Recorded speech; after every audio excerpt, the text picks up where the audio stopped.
By the way, Good morning from Pittsburgh, Pennsylvania. This is Rabbi Mark Asher Goodman at Congregation Beth Shalom. We're actually working from home today because I have a sick kiddo.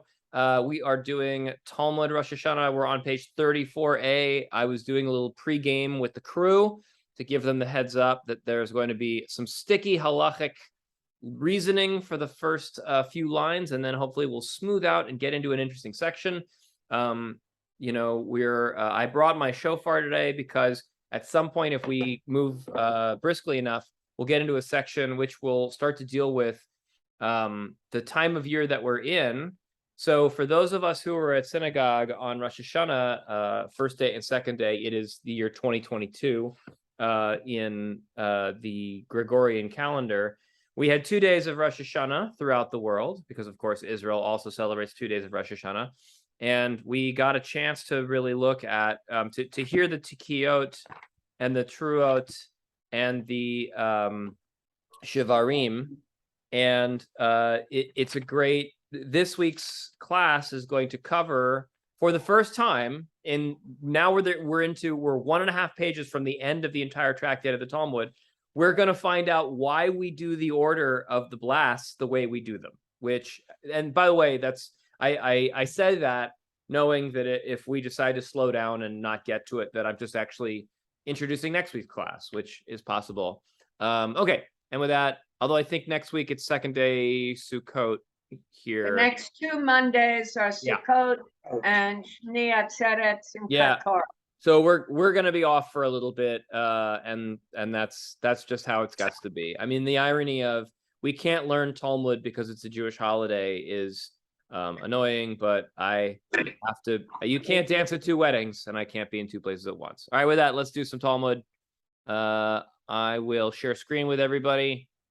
I will move the little bars and zoom so that I can click the right things here. We're going to start off with Rosh Hashanah. We're in Sefaria, Rosh Hashanah 34a, subnote 10, or verse 10, or line 10.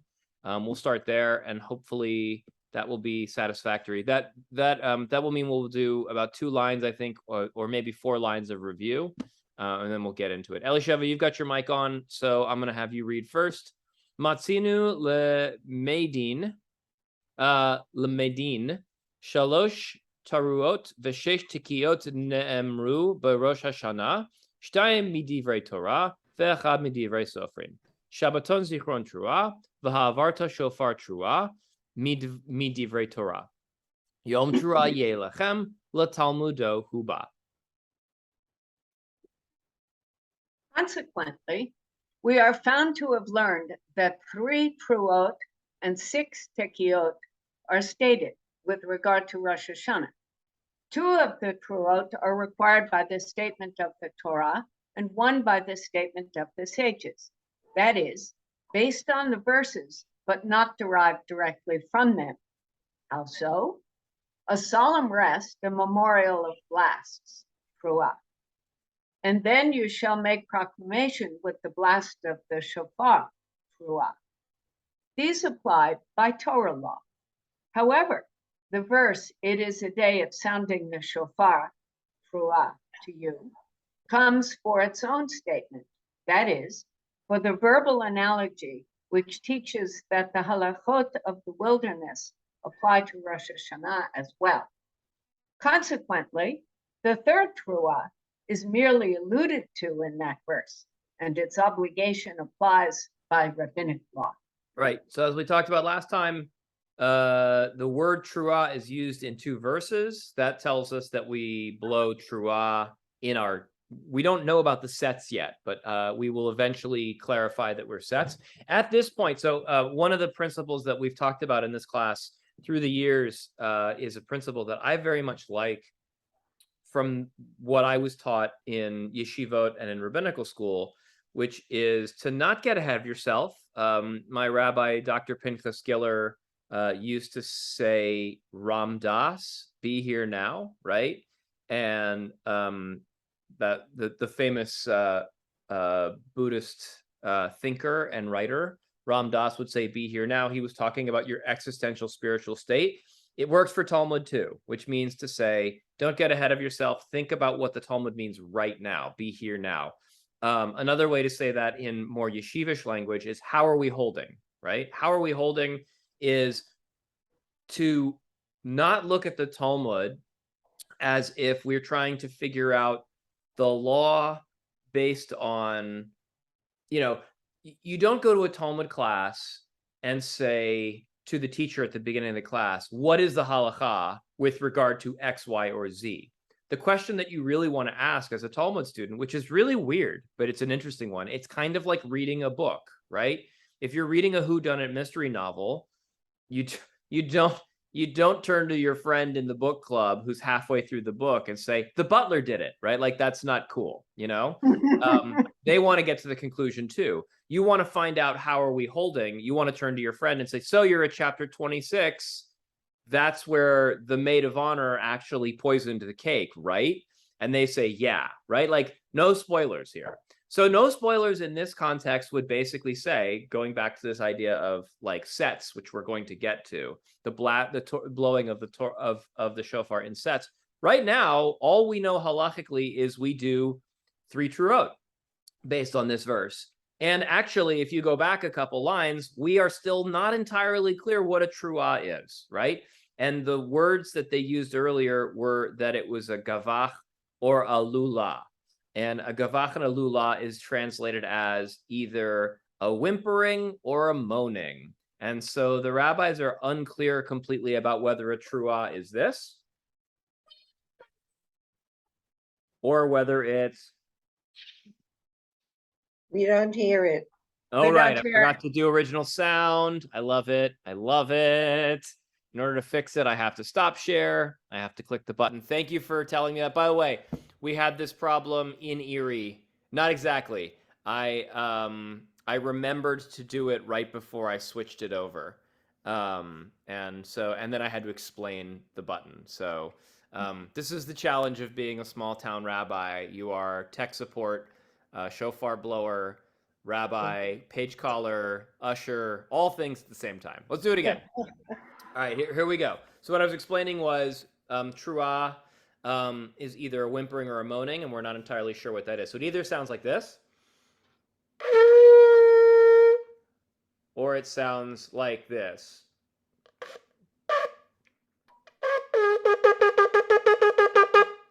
Okay, so the second one I did is the truah that we know today.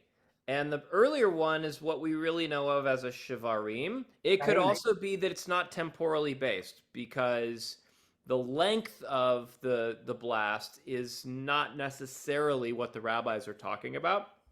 It may be something qualitative, that it's slow and low.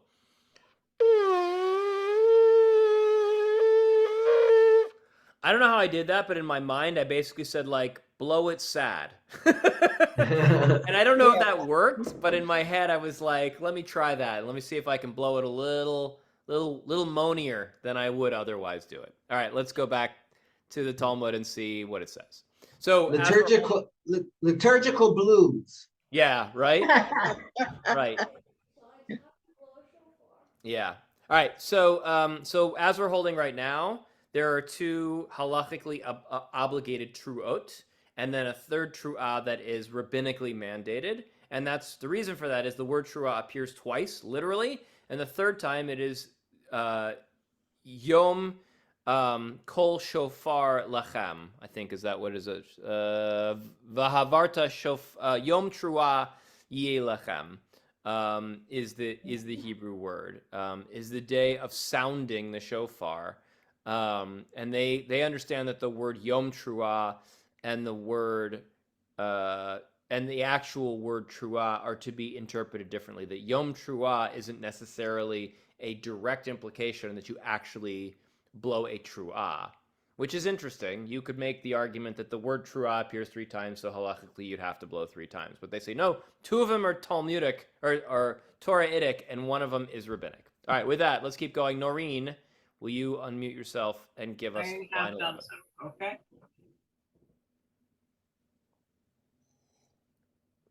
Rabbi Shmuel Bar Nachmani Amar Rabbi Yochanan Achat midivrei Torah Ushtaim midivrei Sofrim Vahavarta Shofar Truah midivrei Torah Shabbaton Zichron Truah V'Yom Truah Yeh Lachem L'Talmudo Huba.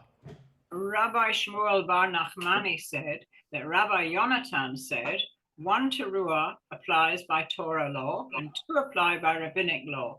Then you shall make proclamation with the blast of the shofar, teruah, applies by Torah law. However, the verse is a solemn rest, a memorial of blast, teruah, and it is a day of sounding the shofar, teruah, to you. These two phrases come for their own statement. Great. So the implication here is that the disagreement that the rabbis are now having is that the phrase Shabbaton Zichron Truah is not a deoraita Torahitic prescription to blast a truah, but the word Zichron modifies the word truah in a similar way that the word yom modifies the word truah.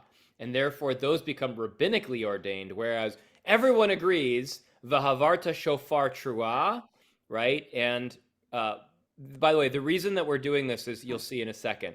But v'havarta shofar truah is a very clear, very literal description that you shall make a proclamation with the blast of the shofar. I want you to hold on to that phrase, v'havarta shofar truah, because here the rabbis are arguing everybody understands that this literally means blow on the shofar a truah. But if we're going to go about 6 verses ahead, 6 lines in the Talmud ahead, and the rabbis are immediately going to undo this and basically say, but what if it doesn't mean that, right? And so I was actually, when I got to it, I was like, this is dumb. Let's move fast through it. But now that I'm stopping at it, I'm thinking about a thing that we experience a lot as Jews in the United States when we interact with non-Jews, particularly religious non-Jews, who are Christians, we would call them here. And what they will say is something like, oh, this line in the Torah, you know, either we don't think about it, they would call it the Bible. This line in the Bible, we don't think about it, or I've never thought about that, or we read this certain way. And we Jews read it, and we read it a completely different way from them. And we kind of look at the Christians and say, that is so interesting. We totally don't read that verse that way. And, you know, the rabbis are the ones who tell us what that verse means. You're going to see that v'havarta shofar truah, the rabbis are going to pick that apart on the microscopic level and really ask questions about what each of those words literally means to a reductio ad absurdum. I think they're actually going to put forth a fairly absurd premise that I think you'll all enjoy. All right, with that, Mark, go ahead and ask your question. Yeah, I just want to ask, what does it mean, Talmudo huba, come for their own statement? And does the sound of these two phrases come for their own statement? Boy, that is a good question. I don't think if Steinsaltz hadn't translated that for me, I would have thought about it at all. It's not a technical term. If I were to look it up in the Frank Dictionary here, it wouldn't appear. I'm 90% sure. This is the time in the class where I think Olivia would ask me to click on it, right? And see if it will do something. I'm not as good at Safaria because I didn't grow up on it. I haven't mastered it. But it doesn't look like Le Talmudo Huba does anything here. So my understanding is, as far as I know, that the two of them come to teach their own thing, would be how I would translate it. I actually don't think that this has a technical or specific usage other than to say what I basically translated it as, which is they're not deoraita, they're not from the Torah, but rather they're rabbinically prescribed. That the word Talmud is kind of ascribed to rabbinic thought in this case. All right, I hope isn't it also? I looked at it and said, well, they're looking at those two phrases and saying they're just totally independent, right? They're not really related. They teach two separate things. That's how I interpreted it. Yeah. That they come for their own statement, meaning they don't come to teach that you must blow a truah, right? I think that's right. Right, exactly. That's another right. That's probably the smartest way to look at it. They're standalone. Yeah. Okay, let's keep going. With that, Mark, will you honor us by reading It's a lot of Stein salts and a very little Hebrew. Maila Talmudo Huba, mi boy beyom v'la balayla. The Gemara asks, what does Rabbi Shmuel Bar Nachmani mean when he says that the verse, it is a day of sounding the shofar throughout to you, comes for its own statement? What other halacha is derived from this verse? Gemara explains it is required to teach that the shofar must be sounded during the day and not at night, as indicated by the phrase, a day of sounding the shofar.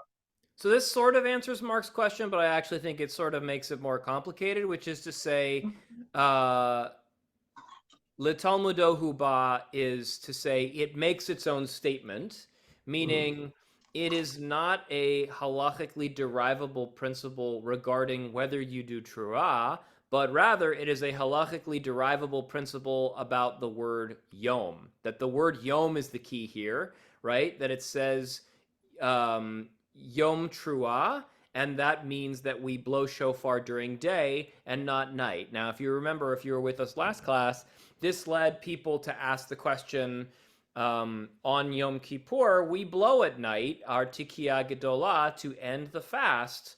So how do we interpret this line in context of that? And my answer was basically, well, you got me, right? Like, I don't have a good answer to that, although I'm not sure that that blast has halachic standing.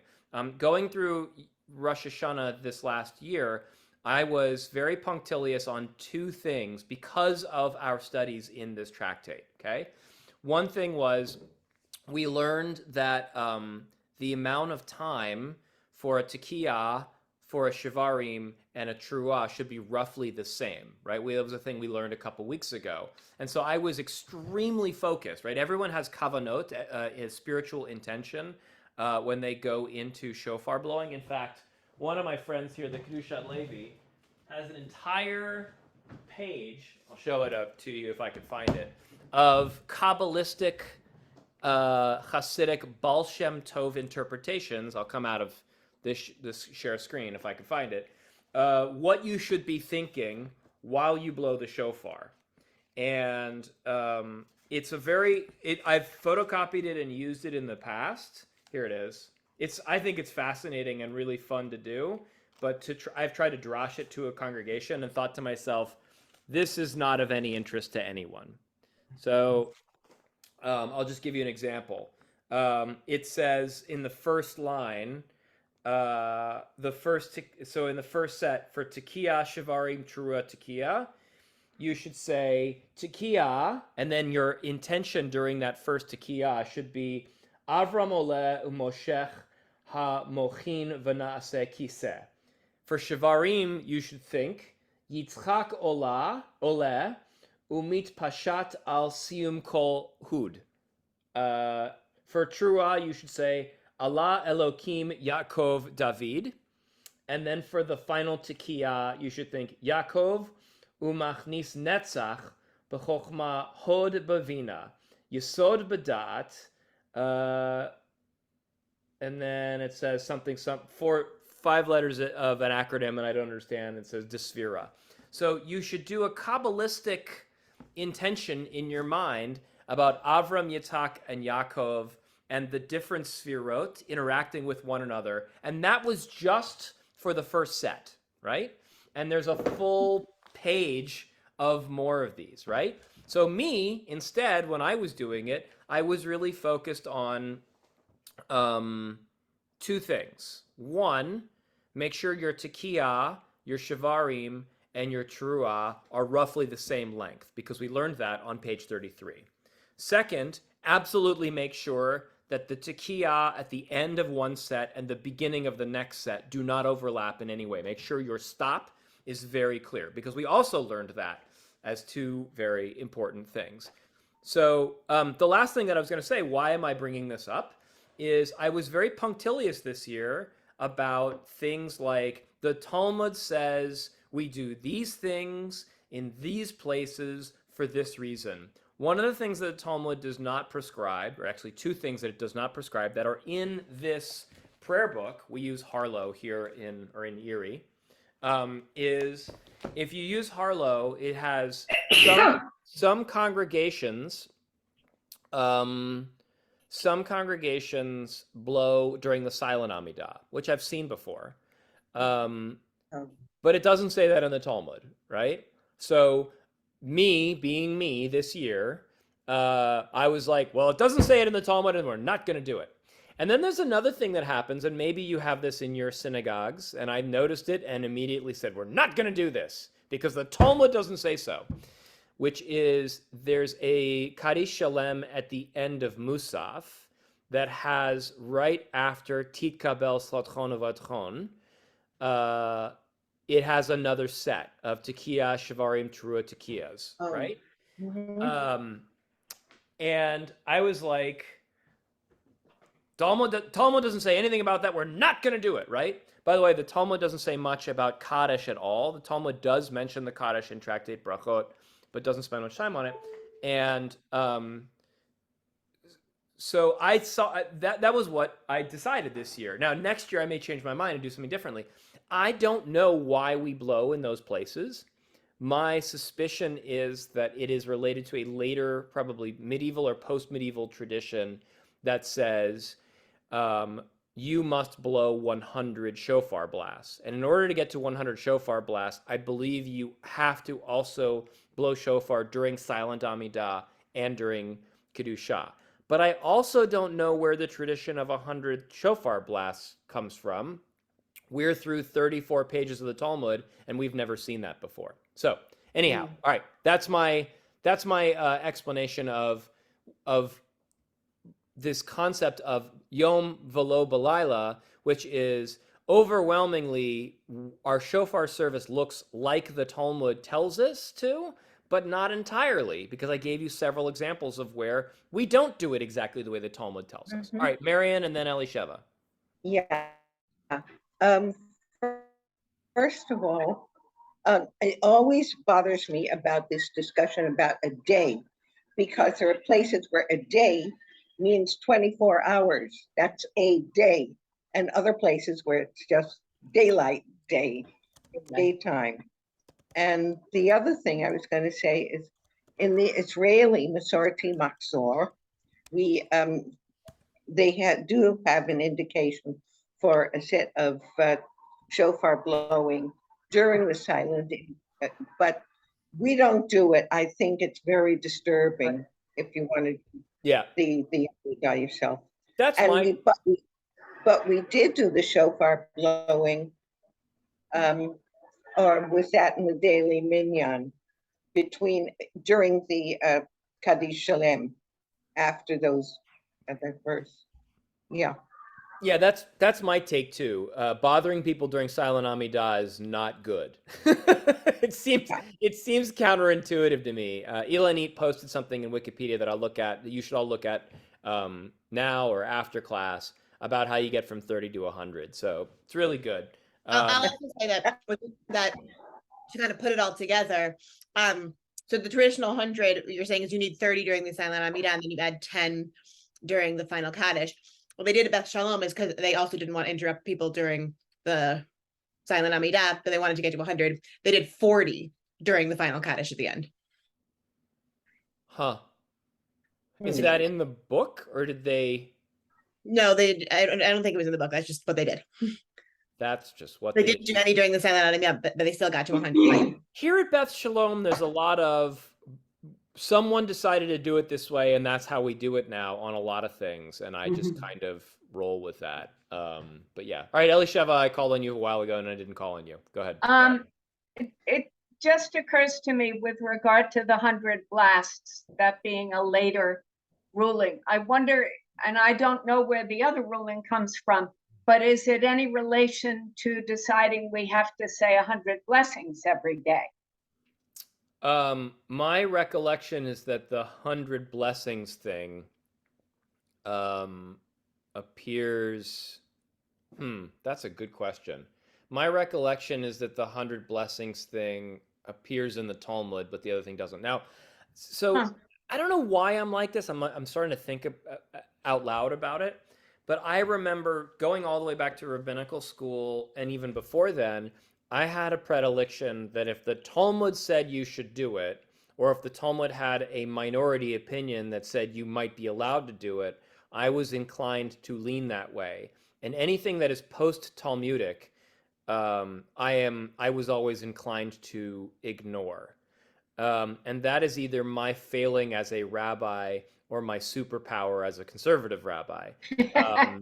But occasionally that would mean that like certain things I would poo-poo and say like that's silly. And this is a great example of that. Like another example of that is a rabbi once came up to me, one of my colleagues and one of my teachers came up to me and said, "You're supposed to flip your tefillin straps from your head over your shoulders and say Baruch Shem Kavod Malchuto Le'olam Vayed after you do it." And I remember he taught me that in like my first year, and I was like, great. And then I went to Israel and I found out that like, not only is there no basis for how you wear the tefillin straps over your shoulders, but the whole Baruch Shem Kavod Malchuto Le'olam Vayed thing that you do when you put on the tefillin is, according to Jewish law, it exists effectively because we are apologizing to God in the event that your arm tefillin and your head tefillin are one bracha, and the second bracha that you make on the head tefillin is what's called bracha levatla, an unnecessary thing. So you only say Baruch Shem Kavod Malchuto Le'olam Vayed because it's basically like, oops, I might be screwing up, sorry, which is super strange that every morning in Judaism, we get up and we put on our tefillin and go, I might be screwing this up. You know, like it's a crazy idea. And this is why I am a Talmudic Jew overwhelmingly, which is people come up with things later on and I go, maybe that's not a good idea and maybe we shouldn't do it. Now, with that being said, I don't think anyone's doing an Avera by blowing shofar 40 more times in Kaddish Shalom. The last thing I'll say is this, and Eleni, it's slightly to your point about blowing. I grew up Reform. In a Reform synagogue, we have no musaf. And in a Reform synagogue, the shofar service is a big deal, and the service is shorter. And as it would be, we blow the simple, straightforward sets, right? Tekiah, Shvarim, Trua, Tekiah, 3 times. Tekiah, Shvarim, Tekiah, 3 times. Tekiah, Trua, Tekiah, 3 times. Tekiah, Gedola. You're done, right? You're bada bing, bada boom, we're out of here, right? And there's a principle in Talmud, tafasta meruba lo tafasta, like if you reach for too much, you get nothing. And I think to me, maybe because of how I grew up, I feel very strongly that doing more of something may lessen the impact of the thing, right? You could make a cogent argument for why you should blow the shofar 180 times or 1,000 times, hypothetically, right? We should just stand there and toot away on the shofar for 2 hours. But like the shofar becomes less special if you blow it too much. Now, what's the magical number that's like it's enough shofar and not too much shofar? I don't know, man. I have no idea. You know, if you come to the Warhol Museum, Andy Warhol did 2 experimental films. And one of them was a 24-hour-long movie, which if you come to the Warhol Museum, is permanently screening in one of the theaters. I believe it's mostly of a man sleeping, if I'm not mistaken, or maybe 100% of a man sleeping. Nothing happens in this movie, right? Andy Warhol did a brilliant thing, but he also pointed out that, like, you know, just putting a camera on someone and then making it go for a long time doesn't necessarily make for a good movie. All right, Judy, you wanted to say something. Go ahead. Don't understand how the Andy Warhol film, by the way, that is the greatest museum. It's good. I'll try not to digress. 2 things. Could it be that you say that extra blessing when you're laying tefillin? When do you lay tefillin? Before or after you have your coffee? That's the whole service should be before you have your coffee. I personally drink coffee during this service. Wait a minute. I think you can drink before tefillot, but you don't eat. You don't eat. Okay. So that's the question. If you only have your coffee after you lay tefillin, then no wonder they say, oh, maybe I made a mistake. I have an observation and I'm curious. It's slightly digressing. Don't people do a much better job blowing their shofar today than they did in olden times? Mark, you would know because I'm 81 years old and I'm going back to my childhood, and in my 20s and all that, you would sit there and they would have to do it over and over again because they didn't do it right. Or was it just my particular experience? Today, you go to synagogue, and I know this sounds terrible because Amy blows the shofar, knows how to do it. Women do it fantastically. So what has happened? Do we have better shofarot now? Or what? Or is it just Judy Bardak's experience that it's improved 100%? We get a lot of shrugs. Nobody has any wisdom on this. About, But I like. it's not the only time that's happened to me. Elisheva, you were going to say something or no? I was just going to say that I suspect it's simply accidental, and there have been good and not so great shofar blowers at all times for 3,000 years. Yeah, Could be. that's what I think. Could be. All right, Mark, ask your question, and then we're going to get back to the text because I do want to hopefully get to the thing that I said we would get to. Maybe.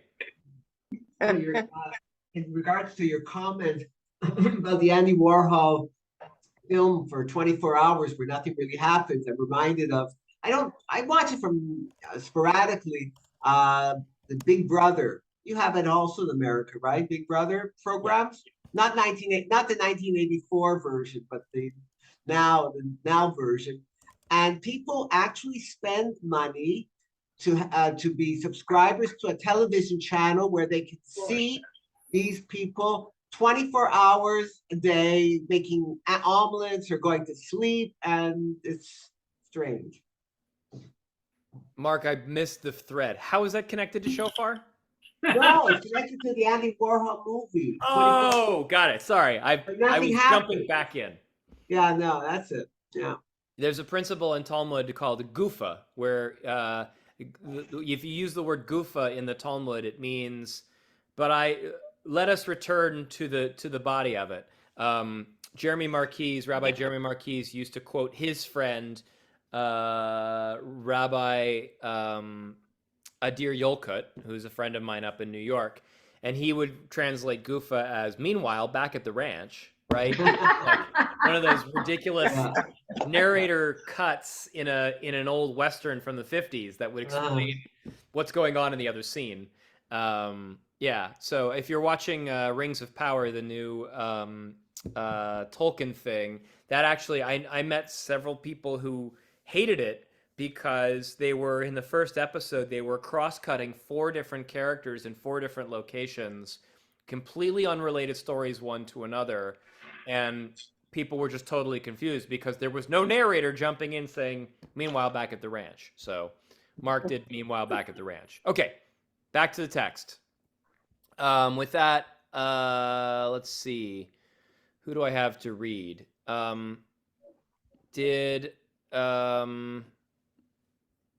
Marian, did you read already? No. All right, Marian, you've got the next one. We're going to keep going from the day-night problem. They'll solve it pretty quickly. Ve'idach b'yom v'la b'layla manale nafkale mi b'yom haKippurim. The Gemara asks, and the other Ta'ana, who does not derive this halakha from this verse, from where does he learn that the shofar must be sounded during the day and not at night? The Gemara answers, he derives it from that which is stated with regard to the Jubilee year, on the Day of Atonement, which indicates that the shofar must be sounded during the day, not at night. Great. So if you want to hold that Yom Truah is a halachic principle that teaches us about Truah, then you can't use that verse again to do the principle that it tells us that we do shofar blowing at Yom and not Laila, and therefore there must be a different verse that teaches us that you do it at Yom and not Laila, and that verse is Mi b'yom haKippurim. So again, the principle of one coat, one hanger, as Olivia elucidated us earlier. Olivia, if you learned that, if you came up with that yourself, it's brilliant. If you learned that from Svara or one of your other yeshivot, it's still brilliant. So I appreciate it. Mark, go ahead and ask your questions. Yeah, that last sentence is an example of what you mentioned about the limited Talmudic logic or unique Talmudic logic. Because the truth is, when you look at that word, I mean, b'yom kippurim, it doesn't prove that we're talking only about the day and not at night. I mean, but just decides that the sages decide that that's what it means. But it intrinsically it doesn't necessarily mean that. Yeah, no, they're going to get in about 5 verses. If we get to it, they're going to get worse. They're going to start saying this means this, and that's why it's here. And all of us are probably going to furrow our brows and goes, it means what now? Like, and that's a thing where the rabbis will authoritatively say these words appear in this order, specifically in the Torah to teach us X. And they say it authoritatively as if this is what it always meant, obviously. And we will immediately reply, does it really mean that? Like, and what we actually will learn it the other way around, Mark, which is we learn it that it means that way specifically because the rabbis tell us that this is how we're supposed to read it, right? They say this is what it obviously means, and the actual answer is this is not what it obviously means. It means that because you decided to make it mean that. But that's okay. You guys are the rabbis. That's why we do it the way we do. Okay, go ahead, Judy, and then we'll do 14. And you'll read 14 for us. Thank you. But the Jewish day Yes. starts at night. Yes.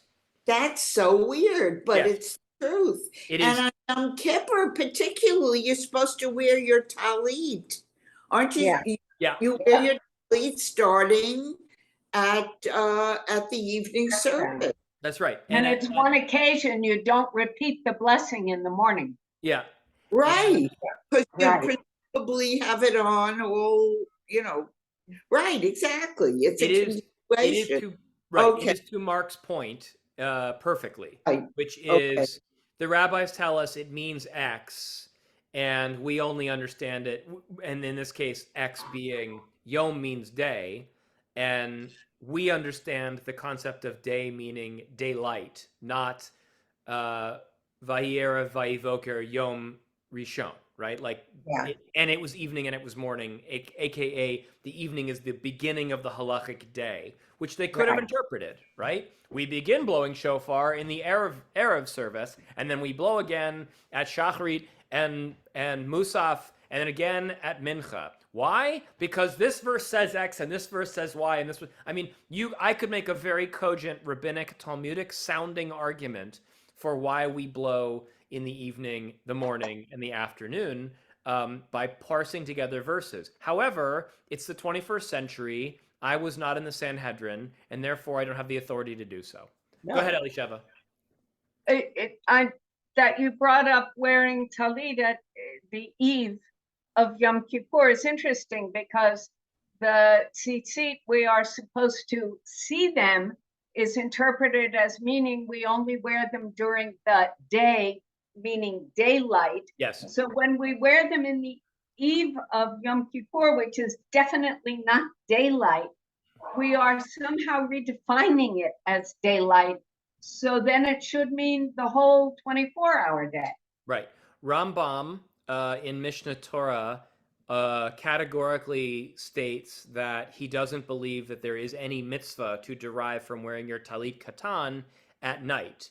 And therefore, he argued twofold. One, he argued that you do not need to wear your talit katan at night, which if you ask Orthodox Jews today outside of the Rambamist school, which is a very small group of Jews, they do wear their talit katan at night. They do not believe there's any time in the 24 hours other than sleeping when you don't have to wear your talit katan. The other thing that Rambam states and departs from immediately, but it's based on a line in the Talmud, is that the third paragraph of Shema, right, which says, and you shall, put fringes on your garments with the thread of blue, and you shall look at them, right, uraitem otam. He believed that it was probably unnecessary to do the third paragraph of Shema in the Aravit service, right? He thought you could do the first 2 paragraphs and skip to the last one. But he stated ultimately, this is what we do and this is what you should do. but he was not sure whether it was necessary, which is really interesting, right? Very interesting. But it is to that point of like Erev being very specifically read as Erev. Okay, let's keep going. You were gonna read, Judy, I think, right? I'll read the Hebrew first. I b'yom kippurim yalef, nigmar nami mine lipshuta lifneha upshuta la'acharecha v'ha'avarta ta'aviru lo mashmalahu. The Gemara asks, if that Tana derives this halakha from the phrase on the Day of Atonement, let us also derive from it that one must sound a straight blast of a tekiah before each truah and a straight one after it. Since he derives one halakha from the verses that deal with Yom Kippur of the Jubilee year, why not derive this halakha from there as well? In that case, he would not need to derive it from the verses that deal with the wilderness.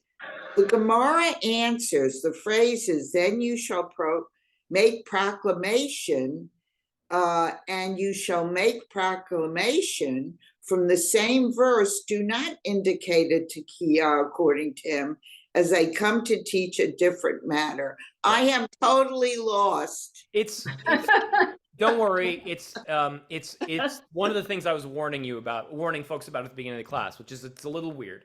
Basically, what he says is, well, if we can use Yom HaKippurim, that verse, to teach about when we blow shofar, why not use that verse either also or instead to teach us about tekiah, right? Why not use that verse because it is, you blow the shofar on Yom Kippurim. You blast a tekiah.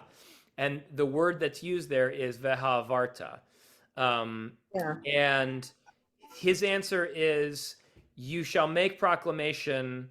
Vehavarta does not necessarily mean that you do a tekiah. So that's what they're really doing here, which is he's basically saying, all right, we had a bunch of verses up above that use the word teruah. That teaches us a bunch of halachot about the blast we call teruah. What verse could we use to derive the principle that we do possibly tekiah, teruah, tekiah? And the answer this rabbi is, oh, this Tana would also say this verse of Yom Kippurim is the one to use because it uses the word vehavarta. And the answer is vehavarta doesn't necessarily mean tekiah, right? You can't use that word to mean this thing. Why? Because the Talmud said so. Mary, go ahead. Yeah, it's very interesting because the root of varta means to pass, go through. Yeah. So can you explain that? Well, hold your horses. It's good that this is the one thing I can help you with, which is we're going to get there, but we're not going to get clearer. We're going to get murkier, I think. Or we're going to get more absurd. So okay. I think it's pretty absurd. So, but that's my anecdotal opinion. Cindy, do you mind reading for us verse 15? I'll do the English. This is, in my opinion, one of the most absurd principles I've ever seen in Talmud, but thankfully they will undo it shortly thereafter. Elam mai darshi bahu, v'harvarta mi derav matna, de'amar rav matna, v'harvarta derech havarto, ta'aviru de'kamar rachmana na'abera bayad. Okay, so the Gemara asks, well, rather, what does he learn from those phrases? So the Gemara answers, he expounds vehavarta in accordance with the opinion of Rav Matana. As Rav Matana said, vehavarta, which literally means, and you shall carry, indicates that the shofar must be shaped in the way that the animal carries it on his head while alive. In other words, the natural narrow end must be maintained. One should not widen that side and narrow the naturally wide end. And the word ta'aviru teaches that the merciful one states it so that one should not mistakenly explain as follows.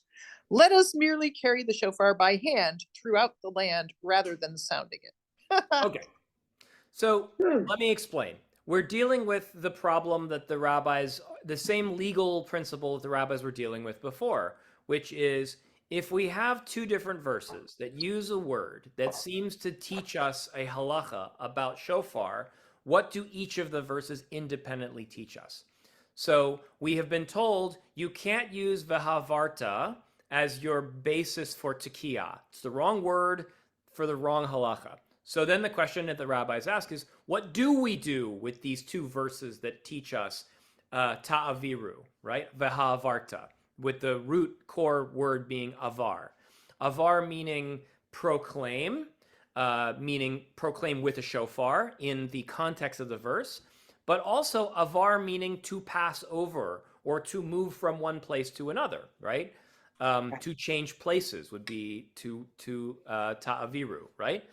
So the Rav Matana, a Amoraic rabbi, states that his understanding of the first verse, which makes a lot of sense because we've seen this earlier, is that you can't modify a shofar because shofars are malleable once you heat them up. If you heated up your shofar and you wanted to squeeze this end, like pull it like taffy and narrow it out to here, and you wanted to heat this end up and pull it and push it and twist it and open it, you could not halachically do that, right? You are not permitted to monkey with the original shape of the shofar and modify it so that the wide end becomes narrow, the narrow end becomes wide, and then you show up at synagogue with the reverse shofar and blow the other way around, right? Like that wouldn't be okay. That's halacha 1 is derived. That's sort of absurd, but it already appeared in the Talmud, and it is possible to do that. Now, why would anyone do that to a shofar? I don't know. And how does he derive it? Because the animal wanders around like this, and therefore we should blow it the way the animal wanders around, right? The animal does not wander around like this, and therefore you can't blow it upside down. Okay. Thanks, Rav Matana. That's half of the absurd part, but I don't think that's nearly as absurd as this final line, which is right up there amongst the most absurd lines in the Talmud. Now, remember, the most absurd line in the Talmud that I've ever learned is a halachic question about a woman who has become impregnated because a man with an erection fell off a roof and entered into her. That is the most absurd thing I ever saw in the Talmud, although a former student of mine just this past week brought up a Talmudic story that I had either never seen before or did not know about a rabbi, a Talmudic rabbi, who solicits many, many prostitutes and solicited all the prostitutes in the world except one. And so he saved up all his money and went to this prostitute with his big bag of golden dinars, and then ultimately had an attack of flatulence during his session with the woman of the night. That was also a very absurd section. Wait a minute, is this really true? Really true. It's really true. You found it in the Talmud? You checked it yourself? Yesterday. Oh, okay. Otherwise, I yesterday. Believe it. Yeah, no, it's true. I'll look it up for you at the end of class if you like. But but this line at the end, I'm gonna put right up there with those two stories that I just told you. Now, not as prurient, but definitely as weird. The final line says, "Let us merely carry the shofar by hand through the land, rather than sounding it." Right? The Talmud suggests as a possibility for the word vehavarta that you go to synagogue on Rosh Hashanah morning, and when you get to the shofar service, the rabbi goes like this. And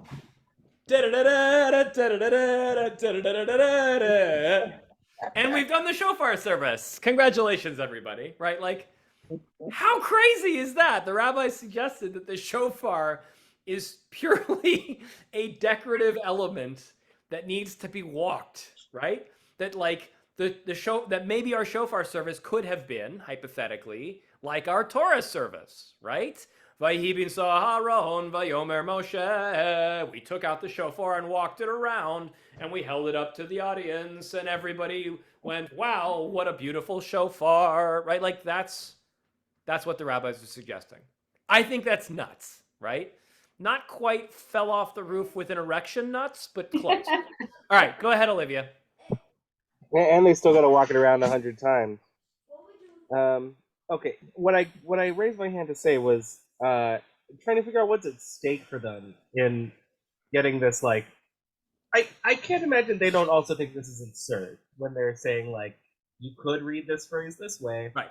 Because it seems like a very obvious phrase to hang a particular log shofar on, and they're really making a huge case that I think what they're saying is, if you don't read it this obvious way, you have to read it this ridiculous way. And then, what's your Judaism now? Shofar, holder upper, and not blower? Yeah. Not always, but a dekamar, especially when the Talmud brings it up and in an anonymous voice following the statement of a rabbi, is basically trying to finish out the logical principle. If each verse has to have specific meaning, then this verse has to have specific meaning that Rav Matana hasn't otherwise come up with. What could we possibly come up with? Well, I guess we could come up with this, but it's going to be, it's a thesis that is ultimately going to be rejected, right? This is a flat Earth society attempt, but it's a flat Earth society attempt knowing that it's used to point out that it's going to ultimately not make sense. Still, the question is, why would the Talmud even go down this direction? And the answer is, I suppose they really want to make sure that you blow the shofar the right way, and you don't, and there's not an alternative, right? We could be arguing that they're exploring all alternatives just in case. But I'm not entirely sure. I'm also hung up on the fact that this is also the same root as Avera. Yeah. Right. That you could now, I'm thinking, like, are you actually commanded to sin with the shofar? There's the famous line that Shabtai Tzvi was credited with, that Shabtai Tzvi, who claimed himself to be the Messiah, read the blessings of the morning. There's one that says Matir Asurim, right? That we free the bound, we free the fettered. And according to Shabtai Tzvi, it meant that you could be Matir Asurim, you would permit the forbidden. And so Shabtai Tzvi used that verse as his understanding for why he could eat pork and have sex with married women, from what I understood. A lot of sex in today's Talmud. And it's really, it says overtly it's about shofar, but as you've learned from my class, no, secretly there's a lot of sexual talk in this Talmud. There is not a lot of sexual talk. There were just a lot of illusions that Rabbi Goodman was conjuring with his mind. Okay, Cindy, go ahead. Yeah, I was actually going to go down the same path as Olivia, and then you elucidated that this is really about the logic, is about giving an alternative explanation that's so ridiculous that it's clear that the correct one is in fact correct, and that's how you should do it. But I was also going to comment that this is actually a common thing in Talmud that we haven't really talked about much, but I've come across it a lot of times where there is something that is clearly true, something that they really are going to come down on as the halakha, and they then say, well, and if he didn't say it this way, well, then maybe he would say this, and that's obviously wrong. I mean, that happens all the time in Talmud, right? Yeah. Let's do the math problem the wrong way so that we can figure out how to do the math problem the right way. Exactly. It's clear that this is the wrong answer, so we know now that we got it right. Right. Let's disprove this completely. So with that, we're going to conclude by trying to disprove this completely. And they do it pretty simply. I think we need to do both these last two lines, 16 and 17. And we didn't ultimately get to the part where we learn why the sets are done. So we'll have to remember that for next time. We're going to be up to lucky number 18. So start next week's class. So with that, I'll read these in the Hebrew and the English, 16 and 17, and we'll start not next week, but in 3 weeks. 3 weeks. That. My apologies to the Israelis, who I think one of these days falls out. No. Monday is Shmini Atzeret Simchat Torah for us, and only Shmini Atzeret for you. Only Shmini Atzeret for me. Someone asked me last week, why do we do Shmini Atzeret? And my answer is, I don't know.